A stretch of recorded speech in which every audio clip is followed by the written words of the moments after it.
Brachot et l'Alachot. Chazak u'baruch Ravotai. Besorot Tovot, on est aujourd'hui le 8 dans le mois de Elul. Il y a une histoire que tout le monde connaît dans le Talmud, Brachot, dans la page Koach, la force, 28. Et là-bas, la Gemara raconte que quand le grand rabbin d'Israël de l'époque, Rabbi Eliezer Agadol, allait quitter le monde, ses élèves ils sont rentrés, ils ont dit Rabbeinu, un message pour notre vie. Quels sont les derniers mots que vous voulez dire qu'on va se rappeler toujours? Et il a dit 3 mots. Izaharu bikvod haverchem. Faites attention à le respect de un vis-à-vis de l'autre. Alors vous allez dire, bon, c'est normal qu'en général il faut tout calculer. Mais il y a, et voilà peut-être le message d'aujourd'hui. Si je vous demande, je suis en plein schéma Israël, Ve'ahavta, il y a quelqu'un qui rentre, il me dit bonjour. Je peux m'arrêter pour le dire bonjour? Alors pour commencer à voir dans le Shulchan Aruch, alors ça dépend. Est-ce que je suis à la fin du verset, au milieu de versets, entre les versets? Il y a plein des halachot, n'est-ce pas? Il dit Rabbi Chaim Falaji, avant tous ces halachot là, c'est marqué noir sur blanc que si cette personne-là, il peut se vexer, il faut tu le dis shalom. Quoi? Alors tu mets de côté Dieu pour le respect des autres. Et je ose dire oui, on s'attrape tellement sur des détails.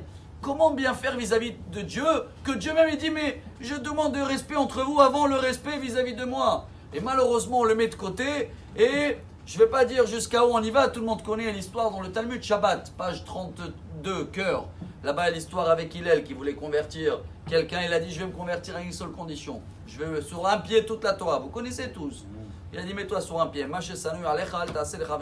Ce que tu n'aimes pas faire pour quelqu'un, ne fais pas ce que tu n'aimes pas faire pour toi, ne fais pour personne.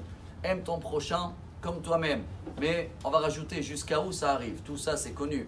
Il y a une histoire avec le Chafetz Chaim, qu'il était avec un des grands de la génération dans une auberge. Et à un moment ils ont été servis, ils ont goûté le plat. Et le Chafetz Chaim bien sûr il a dit magnifique. À mon avis il faisait froid toujours dans l'époque chassidique. Pologne ou quelque part, et son ami il a dit grand rabbin, dommage, un tout petit peu de sel.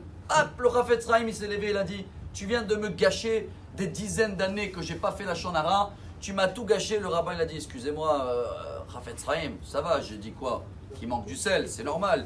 Il a dit non, tu connais pas le film. Maintenant l'auberge elle a écouté ça, elle va crier sur la femme qu'elle fait à manger.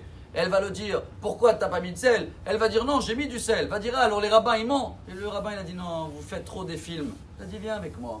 Il est rentré dans la cuisine, c'était exactement la scène. Alors regardez jusqu'à où on doit calculer chaque parole. Et ça, c'est la base de toute la Torah. Alors si on est en ce moment dans le tchouva, si on va sonner maintenant le chauffard pour se réveiller, avant de être bien schéma où je m'arrête, avec quel air je fais, venez, on se respecte entre nous, on calcule tout, on dit bonjour à chacun qu'il faut, pas des mots qui se vexent. C'est comme ça qu'on va se préparer pour Rosh Hashanah.